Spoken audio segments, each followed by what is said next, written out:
যাদের জীবনে প্রচন্ড দুঃখ কষ্ট, অর্থ প্রবলেম, নানা রকম ভাবে জীবনে নেগেটিভিটি এবং মানে সব জিনিসই বাধা পাচ্ছে, তারা এই মহালয়ার দিন কি টোটকা করলে জীবনে একদম এই প্রবলেমগুলোর রাস্তাটা ক্লিয়ার পাবে? যাদের জীবনে প্রচণ্ড পরিমাণে সমস্যা লেগেই আছে, সমস্যা থেকে কিছুতেই বাইরে বেরিয়ে আসতে পারছেন না, এই 21শে সেপ্টেম্বরই কিন্তু মহালয়া পড়েছে। তো মহালয়ার পর থেকে তো নবরাত্রি শুরু হবে। তো সেই পুরো 9 দিন, এই 9টা দিন যদি আপনি বাড়িতে মাটির প্রদীপ জ্বালাতে পারেন, খুব ভালো ফল পাবে। কীভাবে কী করতে হবে? মাটির প্রদীপটা আপনারা সর্ষের তেল বা ঘি দিয়ে আপনারা জ্বালাতে পারেন। প্রতিদিন রাতে এটা ঘুমোতে যাওয়ার আগে বাড়ির যে সদর দরজা আছে সেই তার বাম দিকে কিন্তু এটা জ্বালাতে হবে। আর পরের দিন সকালে সেই জ্বালানো প্রদীপটাকে সরিয়ে দিয়ে আবার নতুন করে নতুন প্রদীপ কিন্তু জ্বালাতে হবে। এইভাবে পর পর 9টা দিন এই প্রক্রিয়াটা যদি করতে পারেন, তাহলে জীবন থেকে সব রকম কিন্তু সমস্যা দূরীভূত হয়ে যাবে। তারপরেই আর একটা মহালয়ার টোটকা বলবো।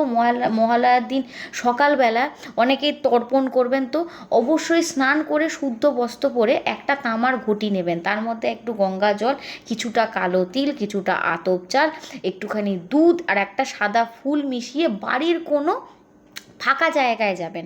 গিয়ে সেখানে এই পিছন দিক থেকে বারবার 3বার এই জলটা ফেলবেন, আর ফেলার সময় বলবেন কুলো দেবতায় নামাহা। এই মন্ত্রটাকে 3বার উচ্চারণ করবেন। এর ফলে জীবনে যত সুখ শান্তি আপনারা চান সেটা পেয়ে যাবেন, আর জীবনে সবসময় সুখ শান্তি বজায়ও থাকবে। মহালয়ার দিন এই টোটকাটা অবশ্যই করবেন। তারপরে আর একটা টোটকা আমি বলি।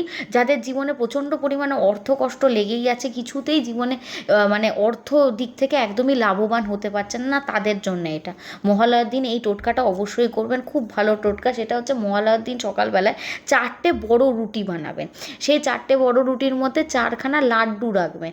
রাখার পর সেটাতে ঠাকুরের কাছে রেখে, সেই ঠাকুরের ওই সামনে রেখে আপনার নিজের যে মনস্কামনা, যে প্রবলেমটা রয়েছে, আর্থিকভাবে ক্ষতি হচ্ছে, সেটা কিন্তু একটু প্রার্থনা আপনাকে করতে হবে। করার পর সেই 4খানা রুটি আপনারা একটা কুকুর, একটা গরু, একটা কাক আর একজন গরিব ভিক্ষুক মানুষকে কিন্তু খেতে দেবেন। এমনভাবে খেতে দেবেন যাতে তারা কোনো রকমভাবে অসন্তুষ্ট না হয়। ওই একটা রুটি, তার মধ্যে কিন্তু ওই যেই আমি লাড্ডুটার কথা বললাম।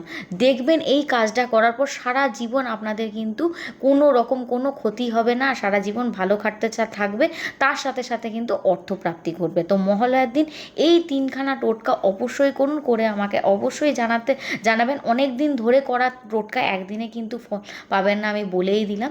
তার সাথে সাথে কমেন্টে কিন্তু জয় মা দুর্গা লিখতে একদমই ভুলবেন না।